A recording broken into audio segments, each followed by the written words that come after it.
Here we are.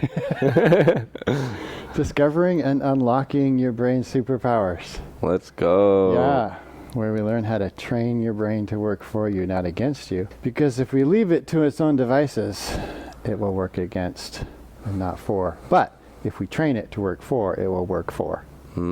So today we are talking about the trigger technique. Okay, cool. And that might trigger some people. Because there's some people that get triggered just by the word very trigger. Easily. Yeah. And this one is found in the inventor brain type, the president in brain type, and the scientist brain type. Okay. So those three brain types. It still works for a lot of others, but those are the prime three that it most likely would work fantastic for. And as we always say, people can go get their brain type at braintype.me. Yeah. Find out what their brain type is, what their superpowers are, see if this is on their brain type. Yeah. But everybody gets half a dozen brain training techniques like this. And each brain type gets 6 that are very likely to work with their unique brain wiring. This is the one that works with the 3 I mentioned. So the trigger technique is good and bad. Most people will recognize it as something that gets them to eat wrong, like when they visit mom. Now they're eating stuff, this comfort food, or certain things that mom used to make when they may have been on a really good diet. So they're being really great with stuff. And they go to mom, everything falls apart because she's the trigger. So then they crave that thing. And then they eat that thing, and then it often turns into a snowball. Triggers can trigger a domino effect as well. Okay, interesting. And can knock people off their program. Triggers can also be associated with memories or events or social situations. So somebody who's doing really good with their program goes to a bar, or they're out with certain friends, and they have patterns. Yeah. With certain people. That's very true. Yeah. And those people or situations or places or emotions or smells, anything can be a trigger that can set you off to do something that you're like, what the heck? What am I doing? That makes so much sense. Yeah, because it's programmed deep. Yeah. And the first step is just to recognize it. And then call it out. Yeah. Saying, oh, this is a trigger. And then think about, okay, what's the situation here? Why is this happening? Where am I feeling this in my body? Man. What am I craving? I'm already recognizing so many of the triggers that I already have. They're everywhere. Yeah. With everyone. Me included. Yeah. Because I'll get boba like late at night with my friends when we're hanging out like on the Ave. But I'm like, logically I know if I drink like iced tea, like Thai iced tea at 10 p.m., 10:30 p.m., I'm not going to sleep well. So in my mind, I'm thinking, if I drink this, like, I'm not going to sleep well. But then like subconsciously, it's like I crave it. Yeah. Whenever I'm in that location, I'm like, oh, I want to go get boba. So my logical brain knows, but then my emotional brain overrides. Interesting. When I'm in that location. Yes. Yeah. And 9 times out of 10, the emotional brain wins. So the emotional brain is your subconscious. Okay. And your logical brain is your conscious. And the logical brain is mostly the PFC, prefrontal cortex. That's the parent brain. The subconscious brain is the toddler brain. So the toddler wants boba. And if toddlers throw a big enough tantrum, a lot of weakish parents give in. Even strong parents from time to time can give in to the toddler. Yeah. But our toddler is the boss of us. Oh, really? That's the way the brain works. The subconscious is stronger than the conscious. However, it can be trained. That's why habits are so important. Yeah. And triggers trigger habits. And patterns. Okay. Habits and patterns are pretty similar. And I can't tell you how many times people here at the X Gym come to me and they say, okay, I started this and it's so great and I'm doing the stuff that you tell me, but then my spouse. Oh yeah. And as soon as they say that, those habits, you know, yeah, they formed over. there's things, and sometimes the 10 spouse years. can actually grieve over their partner's new habits. Yeah, and because it lifestyle. disrupts their pattern as well. Yeah, they're not ready to change yet, and they want their popcorn at night with the beer. In the movies, you know? Yeah. And the other person is like, well, I can't do that anymore. Change is uncomfortable. It is. But if you learn how to get comfortable being uncomfortable, then you learn how to grow more easily. Right. Yeah. But since we're on that tangent, the spouse tangent, Mm-hmm. I have some techniques for that too. Because, and I want to mention them because a lot of people go through this. Yeah. And at first, and sometimes they might even feel like it's sabotage. Like, oh, my spouse is trying to sabotage me. No, they're not. They love you and they like the patterns that are with you. They just don't want to, they're not ready to let go of those yet. That makes sense. So you can either do those same patterns with everything except the popcorn. They can still do that. You can even help make it. Do everything except the putting it in your mouth part, and then find a healthy substitute instead of that. Or ask that person, hey, can you help me out? Because I really want to make these changes. And a lot of the reason I'm making these changes is for you. So I'm healthier. So I'm fitter. I look better. I feel better. I'm happier. All that kind of stuff. Can you help me? Now they're in help mode. Yeah. Otherwise, they're going to go into unconscious enemy mode. Not that they're an enemy, but it's a thing. That's a psychological principle. So then it might even seem like they are trying to sabotage. Yeah. But no, they're just not ready to change like you are. Yeah. Now, when you find that negative trigger and you've analyzed it and you've allowed the emotions to happen, visualize those emotions and where you're feeling it and the situation and all that as a cloud in the sky. Okay. Interesting. Clouds in the sky never stay in one place and never stay the same. If they come and go. Yeah. Same with all of emotions, cravings, and triggers. So just sit back and analyze it. Let it be there. And visualize it as a cloud because it too will pass, just like everything else in our lives. Okay. And then think about, okay, what could I replace this with? What's my new trigger? So even when you feel the cravings or the triggers, in a way you're trying to disassociate yourself with them and seeing it for what it is. Yeah. And becoming more aware of recognizing it. Okay. That's the first step. And then replacing it with a new habit, new trigger, new routine, whatever that is. One example of that would be exercising. Yeah. So let's say, Yeah. so people who exercise in the morning tend to stick with it better than people who Try do to it in the exercise at night. evening. Yeah. And those are the people that tend to stay with it the least. There's always exceptions to the rule. And there's people who need to exercise in the evening because that's their best time. But most people, morning is best before you get stuff going and before you get tired from the day and before excuses set in and before you get busy and things pile up. Also, it's important to remember that the subconscious, the toddler brain, doesn't like change. Yeah. Toddlers like things the way they are. Yeah. It doesn't want to form new neural pathways because those take energy. It doesn't want to do new things because that also is hard and you got to learn. You got to. It's hard to anything that you're learning, whether it's a new habit or learning a new piece of software, whatever. It's hard in the beginning. Yeah. And toddlers like easy. They like status quo. They like easy. So it might try to sabotage. Oh, okay. Even to the point of making you forget. So you have all the best intentions in the world to get up early and go running. Yeah.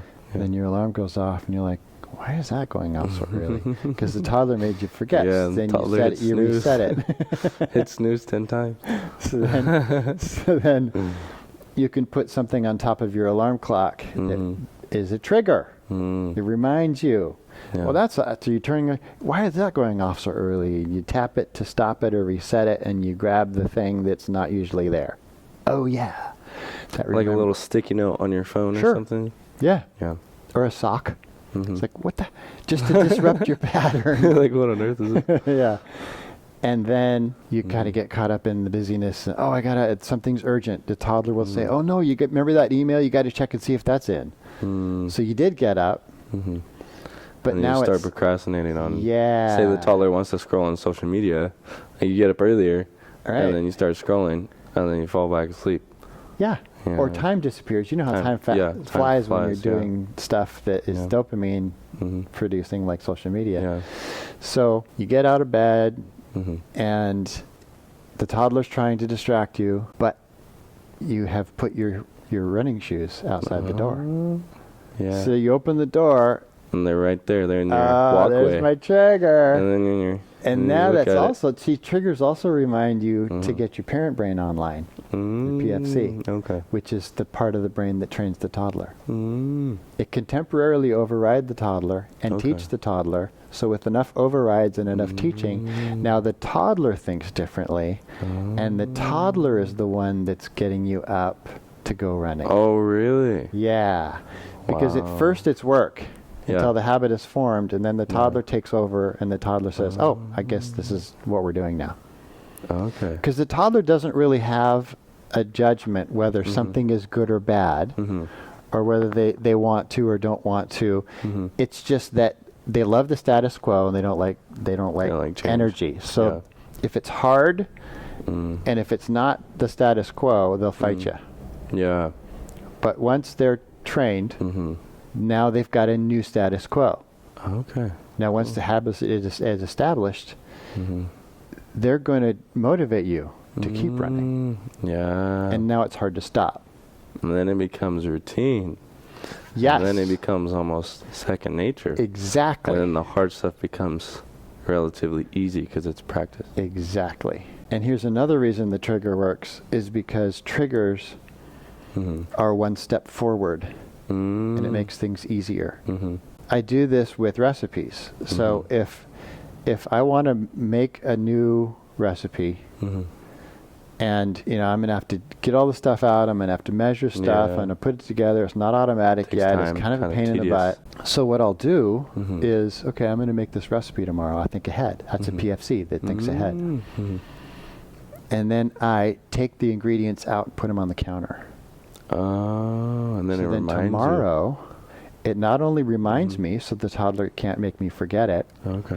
but I've already done a step Yeah, or two because I That's took good. the scale out too. that's good. And so now, even though those are tiny steps, It's easier There's to get steps. started. and now I have momentum. Okay. They did this psychological experiment in a coffee shop about 15 years ago. And they didn't actually know it was going to be an experiment. They started it on accident because one of the baristas they were handing out loyalty cards, right? So, oh, here's your, do you have a loyalty card yet? No, here's your loyalty card. So, every time you come I'm in, loyal, next I feel time. special. I'll get more caffeine. But there was one barista that said, hey, nobody's looking. I'm going to punch it. There's your loyalty They card. feel and 10 times more special, You huh? already got your punch. So that's a step ahead. They got something for free. They've already got a punch in there. So then when that person goes home, the next day they're deciding where to go to coffee. They pick up their card. It's not a new card. It's a punched card. They're like, oh, that's a step. So they go to that place. So then the manager said, why is this one barista getting so much loyalty card people? And they found out what they were doing. That's smart. So instead of busting him, Yeah. they said everyone else is going to start doing that. It's a marketing hack, huh? It is. Oh. And so that's why putting ingredients out is like that. Okay. So it's easier. Yeah. Even though I know and understand the technique, it still works on me. Yeah. And I laugh at myself because it works on me. Oh, wow. Because there's a conscious brain and a subconscious brain. The Yeah. toddler doesn't know I'm manipulating it. That's really cool. That's like behavioral psychology. It is, yeah. Yeah. Yeah. Wow. So that's the trigger. It's recognizing the bad trigger Mm-hmm. and then calling it out, Mm-hmm. studying it like a cloud in the sky Mm-hmm. so you know it well, and understand it completely, Mm-hmm. which helps you better form a new trigger to counter it. Mm-hmm. Because you can't just try to stop it. You have to have a replacement. Yeah, true. And then with your new trigger, you move forward to form that new habit. So how would you go about replacing that in a creative way? Name one. So, for example, when I'm social with all my friends on the weekend, right, and I know I got to wake up early on Monday, like Sunday night, hanging out, and then we're on the Ave, I get boba. I know it's going to keep me up, but then my emotional brain is craving boba. So how would I go about replacing that with a healthier habit? So you're still going to be with your friends, right? Yeah. They're all having boba? Some of them.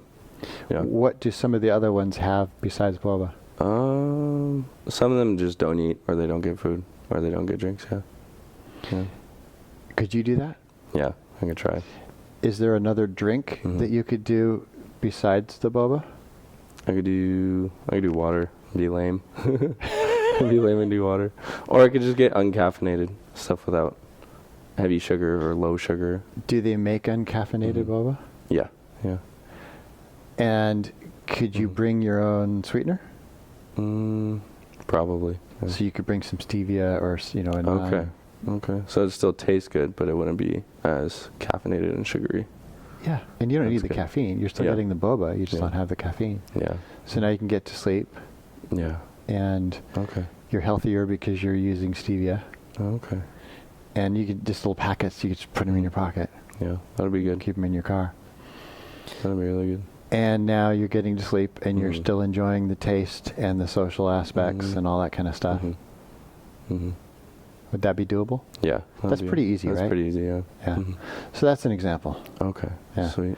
It's just finding ways around it. Just sitting back and thinking about it. It's like, okay. Yeah. Because at first something might not come to mind because the toddler might be distracting you, so things don't come to mind because the toddler likes the status quo. I see. Yeah. And but if you can do minor changes like that, then maybe the toddler won't mind. Yeah. Or even before going, maybe just eating healthier food at my house so I'm full. That way when I go out, I'm not like hungry. Yes. And that's a great strategy for social eaters too. Yeah, because I'm a big social eater. Yeah. So fill up on bulk food like veggies. Really healthy food. Bulk stuff that takes up a lot of space and weight in your stomach. I ate a pound of broccoli yesterday. Wow. Because nice. I was really hungry. Yeah. But that's healthy though. I had all my nutrients for the day. And so I'm just like, well, I'm just going to be eating for pleasure. I like broccoli. So I got the whole bag out, frozen broccoli. It's a whole pound. And I broiled it. The recipe is on our website, hardbodcafe.com. Actually, because, I'm an experimenter. Yeah. And so I like trying new things all the time. And so my toddler's a little bit different than most people because my toddler doesn't like to do things the same. But that's because I've wired him that way. Yeah. His name's Timmy.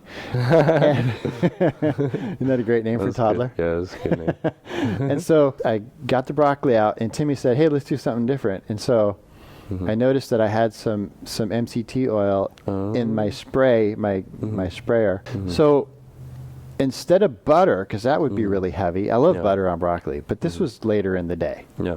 And I didn't want to be digesting, the fiber and the butter and all that kind of stuff while I'm trying to go to sleep. I mean, it was only 5:30 p.m., but normally I don't eat past 5. So Timmy said, hey, let's try the MCT oil on the broccoli, because then the potassium that you put on top of that, because I use potassium sometimes instead of salt. I do real salt and potassium just so it's not over salting, because I really like the salty taste and the potassium. It's the MySalt, mysaltsub.com. MySalt is what it's called. And it kind of reminds you of salt. But it's more potassium, and I want to get more potassium, so it's a good way to do that. Yeah. Okay. And so I sprayed the MCT on it, on the broccoli after I broiled it, and then I sprinkled it with my salt, and then I sprinkled it with some real salt. Yeah. And the my salt that I used was the butter flavored my salt, because they have different flavors. So it tasted like there was butter on it It was without the negative delicious. effect of having butter. It was 70% as good as with butter on Really? it. Oh. Yeah, so it was a for sure treat. That's cool. And a pound of broccoli That's a lot. is a lot of mass, so it fills Yeah. Okay. for volume and its weight. Yeah. Okay. And so then, boom, I'm not hungry. That's also a creative way where you can let your toddler brain, explore Yes, in like a healthy way. Where Totally. It's not. Yeah. yeah. Yeah. But so I was able to pig out. Okay. So I was really Nice. hungry, and I really Nice. wanted to pig out because I Yeah. had a really hard workout That's awesome. that day. Yeah, and I was able to pig out. Hey, let's go. But if you think about the Yeah. calories hmm in a pound of broccoli, Really low. yeah, what is that? 100 and something? Right. I don't know. It's hardly anything. But then you think of a pound of any other kind of food. Yeah. Pasta. Oh, geesh. Yeah, so that's, I don't know how many hundreds A of lot, calories yeah. that would be, but that's a lot of calories. Yeah. And then you add, of course, the pasta comes with the cream sauce and everything. So Yeah. you could be going over 1,000 calories Wow. of a big Yeah. pound plate Man, of that'll pasta just with clog cream up sauce. your blood vessels like crazy. Yeah, but I'm 100 and something Oh, yeah. with the same volume Mm-hmm. and same satisfaction, That's able to awesome. pig out. And I do love broccoli, Mhm. which I used to hate, but I trained my brain to love it. So Mm. now I do. Now Nice. it's a treat. That's So awesome. that's an example. That's really cool biohacking. Yeah. That's awesome. And then you got your own trigger now, Mhm. your brand new trigger. Yeah, I think a really good idea for people, especially like spouses and stuff, with like just putting sticky notes or like reminders on places where you'll walk, where you'll walk like your vicinity. So like Mhm. even you said putting running shoes right, in front of the door. Yep. When you open the door when you wake up, then your brain goes, oh, okay, I gotta run. Yep. Yeah. Or even just sticky notes and stuff. And then when you catch yourself saying, I gotta run, Mhm. change it to, I get to run. Yeah. One Words word are makes huge. a huge difference. Yeah. But you're right about the Post-it notes too. Mhm. But then also getting back to where I was going Mhm. with the broccoli is I will do that same kind of thing before a party or somewhere, social thing, Yeah, so where you're there's going full. to be food, a lot of food and stuff, and maybe it's late, Mhm. and I don't want to be hungry late because I Yeah. don't like to eat late. That's a good idea. And so I will choose things like Mhm. broccoli or cauliflower or some, salad or whatever, Mm. the low calorie, high nutrient dense Yeah. foods Yeah, to fill me up. that's really So good. when I get there, I'm not hungry. Yeah, And that helps a ton. that's a really good biohack. Right on. Cool. Good job, man. Sweet. Boom. That was cool. Another question I was thinking about was how do you stay in a workflow state where you're extremely focused on tasks that are challenging in terms of mentally, and they're new things you're trying to learn. So say you're trying to learn a concept, say like photo editing or Mhm. videography. Hmm? How do you stay in that workflow state without trying to get like distracted all the time? Because the new thing Mhm. you're learning is hard. Yeah. Yeah. It's the same thing I do when Mhm. a workout is hard Okay. to keep me in it. Mm-hmm.